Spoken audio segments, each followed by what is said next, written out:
We got Chris from California on the phone. Hey, Chris. Good morning, ladies. How are you? Good, Chris. Good to hear from you. Hey, my question is, is it possible to have a poor man's patent, and would that stand up in court, so to speak, like mail your ideas certified to yourself and keep them sealed? Would that be viable if someone was trying to steal your product idea? That is old school. That's the stuff Dagan and I used to do back in our journalism days when we wrote an article, right? Yeah. And you would mail it to yourself so that no one could rob it. Don, you want to jump in on this one? We actually did that. We did. That's what I'm saying.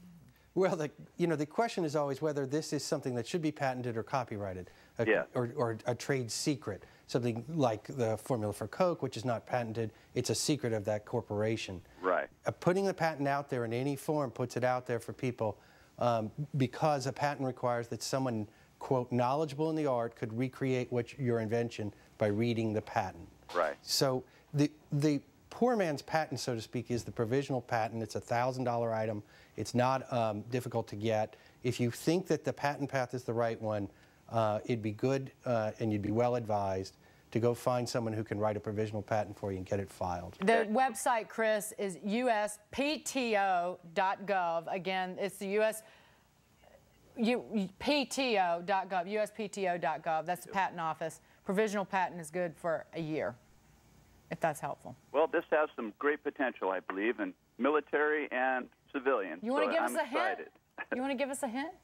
Well, but just to be clear, the moral of the story is don't mail it to yourself, right? Right, don't mail it to yourself. Don't mail it to yourself. Yeah. Well, it's reverse technology, and it's like a low-tech GPS, so to speak.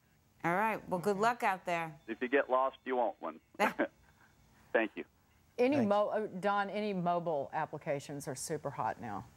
I mean, that's... Right. Mobile, it's really becoming interesting because for the first time, what's online is going offline. There's a site called Groupon, which I think is a wonderful example of this. They're a company out of Chicago. They enable people to act as a group. So they can, if 50 people buy a coupon for $15, they can get a $35 coupon redeemable at a popular local restaurant. No, if you volunteer to pay, but 50 people don't sign up, then it's no deal. If 50 people do sign up, the restaurant has 50 patrons, everybody gets a deal. So there's a lot of this social network, people communicating as groups, beginning to act online to express themselves offline. And that's always a mobile application. So that just because that Groupon is there, you might look at what you're traveling around in a day in a city like New York or DC, look for restaurants where these Groupon offers are, go ahead and sign up, and within the space of a very short period, have a deal on your hands.